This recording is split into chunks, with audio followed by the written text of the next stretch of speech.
Yes, muhaye ikaze kuri Master G TV nk'ibisanzwe. Ese wari uzi uko hari igihe ujya uboroka umuntu kuri telefone ariko ukayoberwa uburyo wamuborotse ngo wamuborokora kandi nimero ze warazisibye?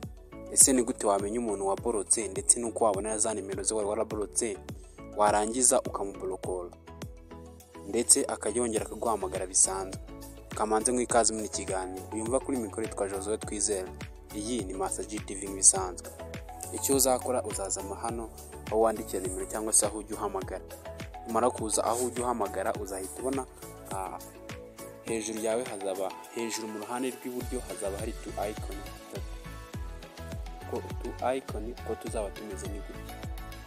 Ndabizi neza kuri kutureba dore nuko tuzaba tumeze kuriya. Ikintu uzakora hariya ni uguhita uza ugakanda kuri kano ngaka, ugahita uza ugakandaho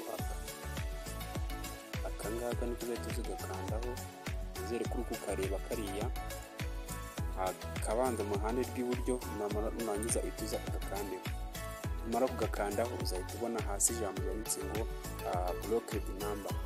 Ahangaha uzahita uhabona handitse ngo blocked number. Dore ni hano handitse ngo blocked number. Nizere ko wahabonye cyangwa se reka makwereke neza kugira ngo uhabone.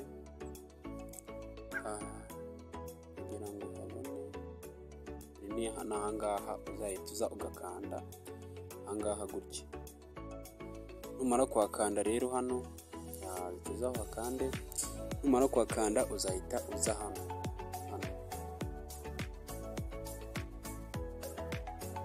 kandi hano handitse ngo blacklist. Ite uza uhakande uza hano ubone nimero wagize ute. Nimero zose waba waraborotse zihita zibona hano. Ite uza uzikandeho urabona ko ari nziza. Nimero zose waba waraborotse ushobora kuba warazibuza muri telefone yawe kandi ushaka kuba waziborokora. Uza hano uhite uzibona nimero waborotse zose. Nurangiza niba ushaka kugira ngo ube wakongera ukazandika, ikintu cya mbere uzakora hano kubanza ukabijya screenshot. Uza hano gutya zimeze uhite ufata screenshot. Numara kuyifata nurangiza uhite usubira inyuma gato gutya uhite uzisiba za nimero wari waraborotse. Ubwo tugiye kuzisiba. Numara kuzisiba hano ubwo uzaba uzikuye muri unblock uzisibe. Noneho numara kuzisiba tayari urabona ko hano nta nimero n'imwe iborotse ikirimo. Ubwo nushaka no kongera kuzihamagara uzatongera uzihamagare kuko wabona twazere screenshot z'ikintu zishaka wongera uzandike utongera uzihamagare niba ushatse. Niba wari ufite ikibazo cyo kuba waraborotse nimero ukaba utazi ahantu wazisanga, nizere ko cyakemutse. Nigenda ndakanye subscribe kuri iyi channel.